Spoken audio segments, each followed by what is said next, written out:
अब देखते हैं सेट्स चैप्टर 1 एक्सरसाइज 1.2 के कुछ एग्जाम्पल्स। जैसे एग्जाम्पल 6 दिया हुआ है, state which of the following sets are finite और इन्फिनिट। क्वेश्चन 6 में कुछ पार्ट्स दिए हुए हैं, इनमें से बताना है कि कौन फिनिट सेट है और कौन इन्फिनिट सेट है। फिनिट सेट हमने बेसिक में बताया था क्या होता है। फिनिट सेट ये होता है कि जिसमें हम एलिमेंट को काउंट कर सकते हैं, यानी पूरी तरह से हमें पता है कि कितने एलिमेंट है उसमें, उसे हम बोलते हैं फिनिट सेट। और इन्फिनिट सेट ये होते हैं जिसमें पूरी तरह से हमें पता नहीं है कि एलिमेंट कितने हैं और कौन कौन है, यानी हम एलिमेंट को हम काउंट नहीं कर सकते हैं, उससे बोलते हैं इन्फिनिट सेट। उस सेट में एलिमेंट को हम काउंट नहीं कर सकते हैं।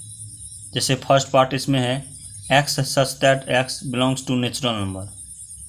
एक्स क्या है? एक नेचुरल नंबर है। X equal to natural number. Natural number कहाँ से स्टार्ट होता है? 1 2 3 1 से स्टार्ट होता है और ये इन्फिनिटी तक जाएगा। और कंडीशन दिया हुआ है कि एक्स जो है x - 1 into x - 2 equal to 0 है।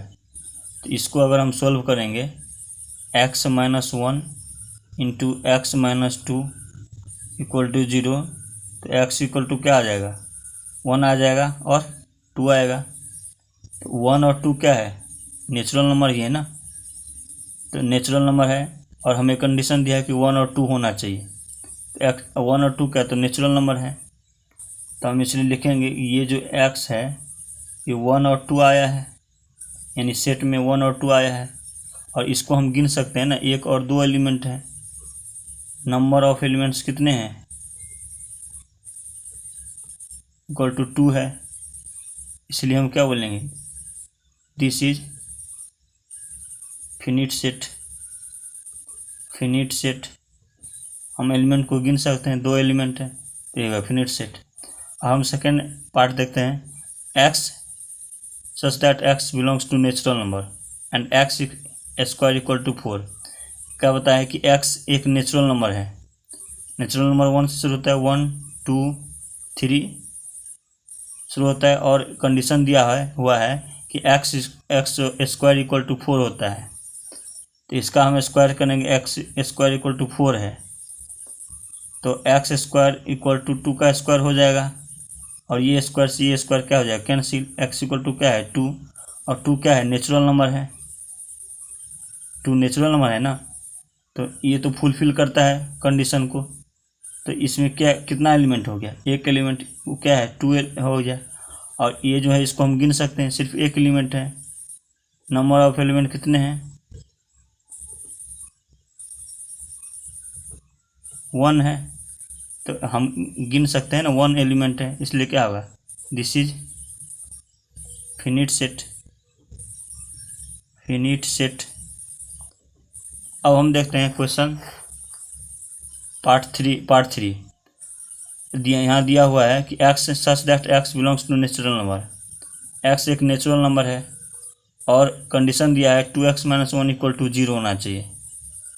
तो एक्स एक नेचुरल नंबर है, नेचुरल नंबर 1 2 3 ये होगा। और कंडीशन दिया है 2x - 1 इक्वल टू 0 है। तो 2x इस ये -1 है, इस साइड जाएगा तो क्या हो जाएगा? 1। तो x इक्वल टू क्या हो जाएगा? 1/2। तो 1/2 जो है नेचुरल नंबर नहीं ना है। कह रहा है कि x नेचुरल नंबर है लेकिन 2x - 1 इक्वल टू 0 ये कंडीशन दिया हुआ है। तो x इक्वल टू हमें तो आया है कितने? 1/2। तो 1/2 तो नेचुरल नंबर होता ही नहीं है, इसलिए इसमें क्या एलिमेंट 5 हुआ। कोई एलिमेंट ही नहीं है, कोई एलिमेंट नहीं है, मतलब 0 एलिमेंट है। यानी एलिमेंट को हम गिन सकते हैं, कुछ एलिमेंट ही नहीं है, इसलिए क्या होगा? कोई एलिमेंट नहीं है, मतलब इसको फिनिट सेट हो गया। This is finite set. जब कोई भी एलिमेंट नहीं होता है उसको 5 में लिख सकते हैं ना। कोई भी जब एलिमेंट नहीं होता है तो हम उसको 5 लिखते हैं, 5 से डिनोट करते हैं। एम्प्टी सेट में हमने पढ़ा है। तो इसमें कोई एलिमेंट ही नहीं है, तो इसलिए फिनिट सेट हो गया। हम देखते हैं फोर्थ पार्ट। यहाँ दिया है x such that x belongs to natural number and x is prime number है। एक्स क्या है? नेचुरल नंबर है। यानी नेचुरल नंबर कहाँ से स्टार्ट होते हैं?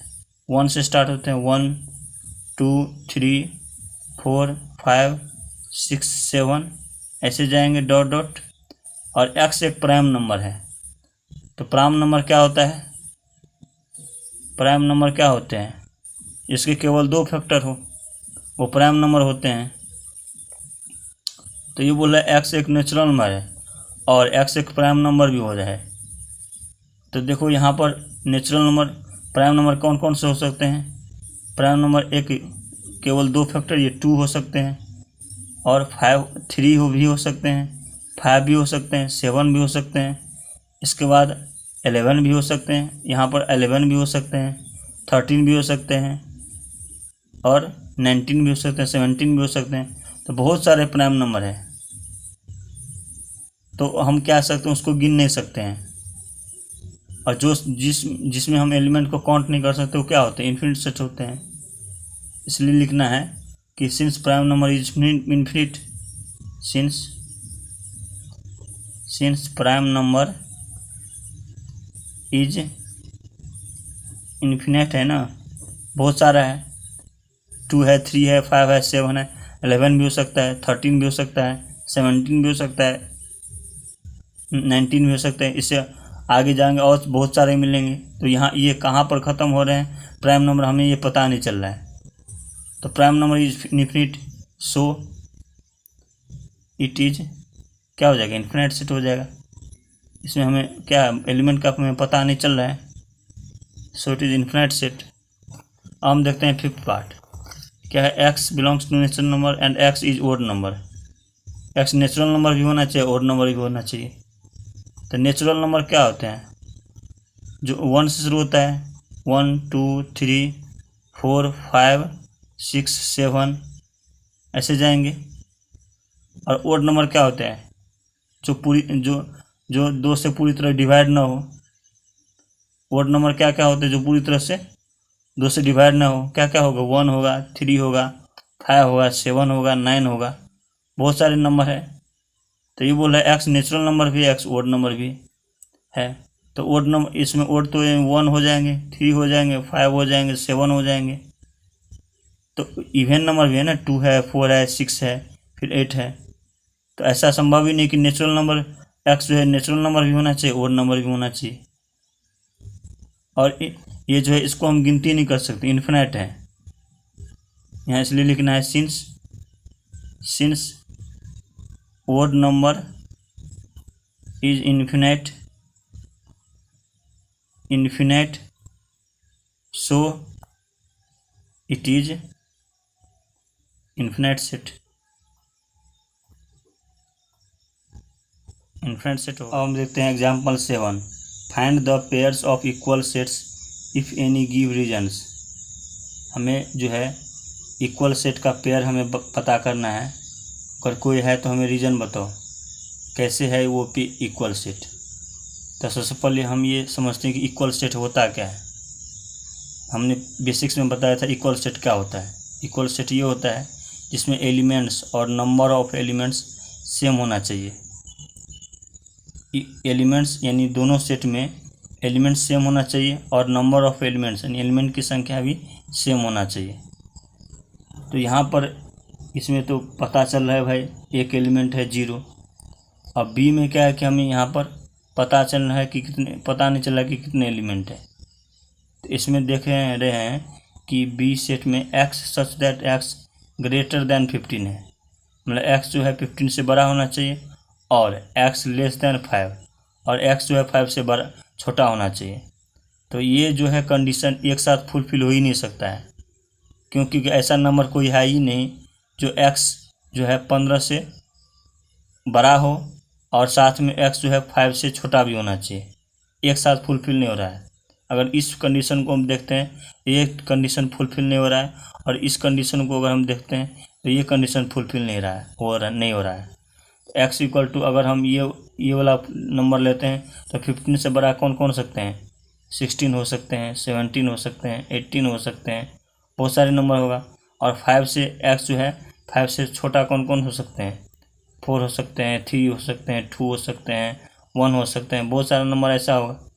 तो ये जो कंडीशन है एक साथ फुलफिल नहीं हो सकते हैं, क्योंकि कोई ऐसा नंबर है ही नहीं जो 15 से बड़ा हो और 5 से छोटा हो, एक साथ नहीं हो सकते हैं। इसको हम फुलफिल करेंगे तो ये फुलफिल नहीं होगा, और इसको हम फुलफिल करेंगे तो ये फुलफिल नहीं होगा। इसलिए क्या है, इसमें कोई एलिमेंट ही नहीं। इसका मतलब क्या है, B5 सेट है। जब कोई एलिमेंट ही नहीं होता है तो 5 हुआ ना, कोई एलिमेंट नहीं है। जब कोई एलिमेंट नहीं होता है किसी भी सेट में तो वो एम्प्टी सेट कहलाता है, और एम्प्टी सेट को 5 से हम डिनोट करते हैं। अब C सेट है x सच दैट x - 5 = 0, यानी x एक ऐसा सेट है जो x - 5 = 0 होता है।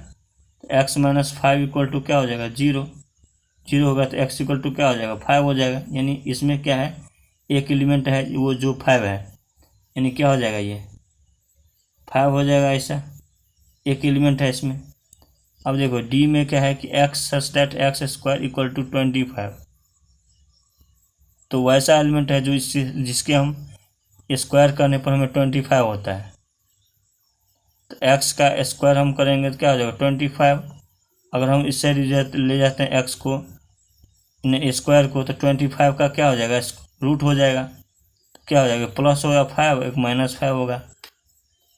तो हमारे पास दो एलिमेंट मिला सेट, मतलब सेट D में, एक +5 एक -5, दो एलिमेंट है।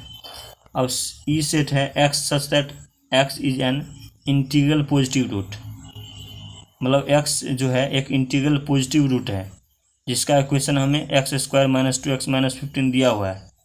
x² - 2x - 15 दिया हुआ है। अगर हम इसको फैक्टराइज करते हैं, फैक्टर निकालते हैं, तो जो नंबर आएगा वो पॉजिटिव रूट होना चाहिए, वो होगा ई सेट का।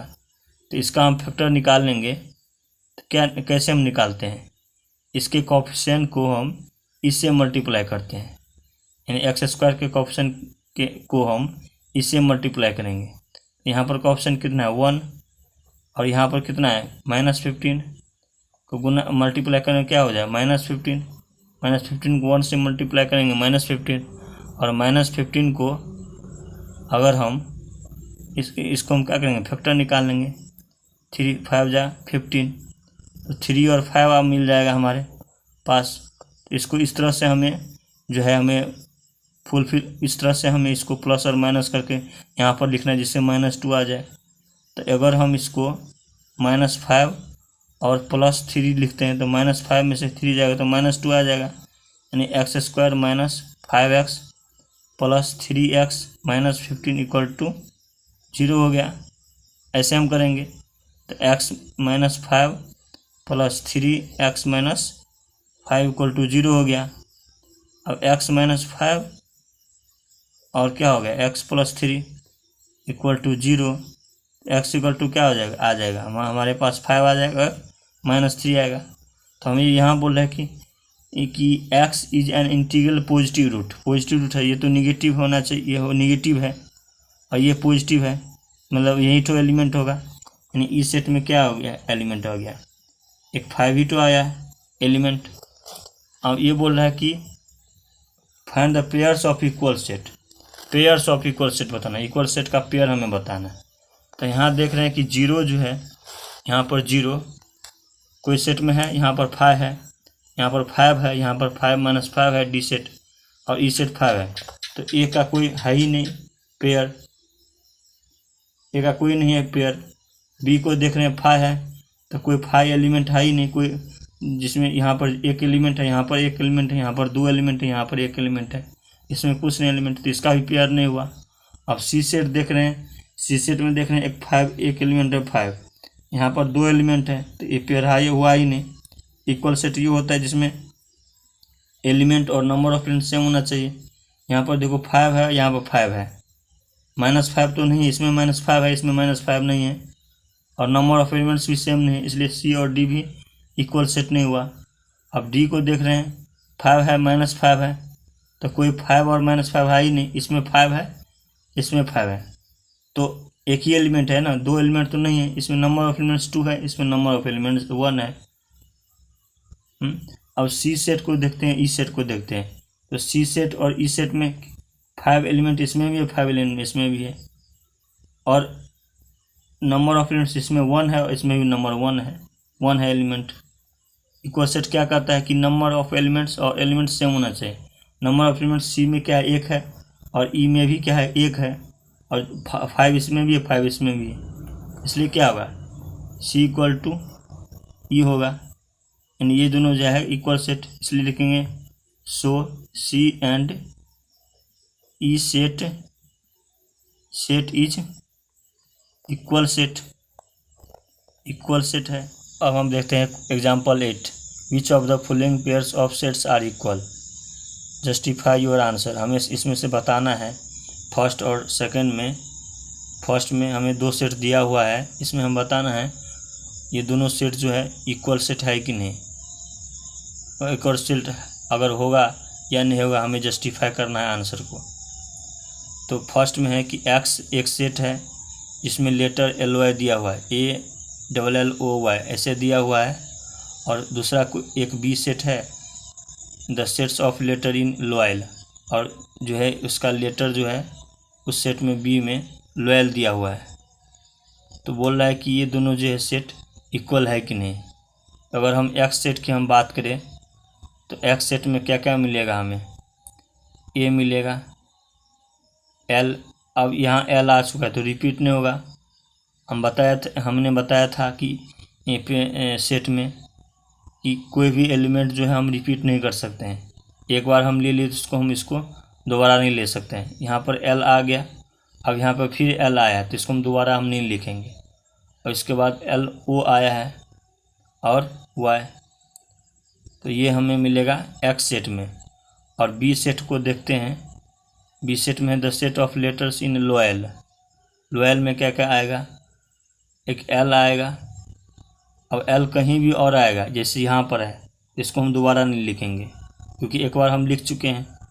अब इसके बाद क्या आएगा, O आएगा, इसके बाद Y, इसके बाद A, और L को मैं लिख चुका हूँ। अब यहीं हमें जो है लेटर बी सेट में मिलेंगे। तो हम ये यहाँ देख रहा हूँ कि इसमें भी 1 2 3 4 4 एलिमेंट्स हैं, इसमें भी 1 2 3 4 4 एलिमेंट्स हैं। तो इक्वल सेट क्या कहता है, नंबर ऑफ एलिमेंट्स सेम होना चाहिए। तो नंबर ऑफ एलिमेंट्स तो सेम है और एलिमेंट्स भी सेम होना चाहिए, यानी जो जो इसमें एलिमेंट्स है वो इसमें भी एलिमेंट्स होना चाहिए। तो इसमें A है तो इसमें भी A है, इसमें L है तो इसमें भी L है, इसमें O है इसमें भी तो O है, इसमें Y है इसमें भी Y है। तो नंबर ऑफ एलिमेंट्स और एलिमेंट्स भी क्या है, सेम है। इसका मतलब क्या है कि यह एक पेयर सेट है, दोनों X और B क्या है, पेयर सेट। इसलिए लिखते हैं दिस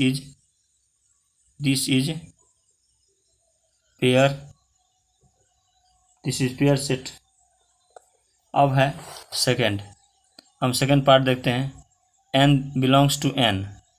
तो n बिलोंग्स टू n एक है इंटीजर है। इंटीजर को हम जेड से भी हम डिनोट करते हैं। n क्या है, इंटीजर है। इंटीजर क्या क्या हो सकते हैं, इंटीजर होते हैं निगेटिव पॉजिटिव नंबर होते हैं, 1 2 3 पॉजिटिव नंबर होते हैं, और नेगेटिव होते हैं -1 -2 -3 डॉट डॉट, इधर नेगेटिव नंबर जाएंगे इधर पॉजिटिव नंबर जाएंगे। तो इंटीजर ये होते हैं, नेगेटिव और पॉजिटिव इंटीजर होते हैं, और क्या होते हैं, जीरो भी होते हैं इसमें। और n जो है स्क्वायर करेंगे तो लेस और इक्वल 4 होना चाहिए, मतलब इसका स्क्वायर करेंगे तो 4 से छोटा होना चाहिए, 4 के बराबर होना चाहिए। तो n का स्क्वायर हम करते हैं लेस और इक्वल 4, तो n इक्वल टू क्या हो जाएगा, कौन कौन से जो है इसको स्क्वायर करेंगे तो 4 नंबर होगा या छोटा होगा इंटीजर में से। इसमें से अगर हम n के जगह अगर हम -2 लेते हैं, n के जगह हम -2 लेते हैं तो -2 का स्क्वायर क्या हो जाएगा, 4। इसका मतलब है कि -2 एक एलिमेंट हुआ। अब अगर हम n के जगह अगर हम -1 लेते हैं तो -1 का स्क्वायर करेंगे तो क्या होगा, -1 का स्क्वायर 1 होगा, और 1 क्या है, इंटीजर है। तो ये भी क्या है, 1 भी क्या हुआ, इसमें एलिमेंट हुआ, -1 भी एक एलिमेंट हुआ। अब इसके बाद 0 लेंगे तो 0 का स्क्वायर 0 होगा, 0 का स्क्वायर 0 होता है ना, तो 0 जो है 4 से छोटा होता है, तो 0 भी एलिमेंट हो गया। इसके बाद जैसे 1 लेते हैं तो 1 का स्क्वायर 1 होता है, और 1 जो है 4 से छोटा होना चाहिए। 1 हम हो गया। इसके बाद 2 लेते हैं 2, तो 2 का स्क्वायर क्या हो जाएगा, 4 हो जाएगा। और 4 जो होता है छोटा नहीं होता लेकिन बराबर तो होता है 4, तो 2 भी होगा। अब हम 3 अगर लेते हैं तो 3 का स्क्वायर 9 हो जाएगा। तो 9 क्या यहाँ पर है, n स्क्वायर जो होना चाहिए 4 से जो है छोटा होना चाहिए, जबकि 9 आ गया। 9 तो 4 से छोटा नहीं होता, बड़ा होता है। इधर अगर हम -3 लेंगे तो -3 का स्क्वायर 9 हो जाएगा, और 9 जो है 4 से बड़ा होता है। तो हमें इंटीजर लेना है, तो ये सब क्या हुआ, इंटीजर। -2 -1 0 1 2 क्या है, इंटीजर है। इंटीजर है। तो सेट ए में ये सब एलिमेंट हो गया। और बी सेट को देखते हैं, तो बी सेट में है x belongs to real number. Real number क्या होते हैं, कोई भी नंबर को रियल नंबर बोलते हैं। कोई भी नंबर, चाहे वो नेचुरल नंबर हो, इंटीजर हो, चाहे रेशनल नंबर हो, चाहे फ्रैक्शन हो, चाहे डेसिमल हो, सभी नंबर को हम रियल नंबर कहते हैं। और x स्क्वायर -3x + 2 कंडीशन दिया इक्वल टू 0 है। ये जो कंडीशन दिया है x square -3x + 2 equal to 0, ये कंडीशन दिया हुआ है। तो इसको हम करेंगे x square -3x + 2 equal to 0। इसको अगर हम फैक्टर करते हैं क्या हो जाएगा, x square -2x - x + 2 equal to 0। x equal to क्या हो जाएगा, x - 2 + 1 x - 2 हो जाएगा, x इक्वल टू 0। अब x - 2 आ गया एक फैक्टर, और x + 1 आ जाएगा एक फैक्टर इक्वल टू 0। अब x इक्वल टू क्या हो गया, 2 आ गया, एक -1 आ गया। अब इसमें जो है एक 2 आया, एक -1 एलिमेंट आया, लेकिन यहाँ पर 2 और -1 के अलावा यहाँ पर -2 भी है, 0 भी है, और 1 भी है। तो इसमें 2 एलिमेंट है। इसमें क्या है, कितने एलिमेंट है, 1 2 3 4 5 एलिमेंट है। तो इक्वल सेट क्या कहता है, नंबर ऑफ एलिमेंट्स और नंबर ऑफ एलिमेंट्स सेम होना चाहिए। तो नंबर ऑफ एलिमेंट्स तो सेम हो ही नहीं रहा है। इसमें 5 एलिमेंट है, इसमें 2 एलिमेंट्स है। और क्या वो एलिमेंट्स भी सेम होना चाहिए। यहाँ पर 2 है, यहाँ -1 है। यहाँ पर 2 और -1 के अलावा भी है, -2 है। इसके बाद 0 है, 1 है, अलग अलग है ये। इसलिए क्या होगा, ये इक्वल सेट निकालेगा। इसलिए लिखना है so it is not a equal set. Equal set नहीं है।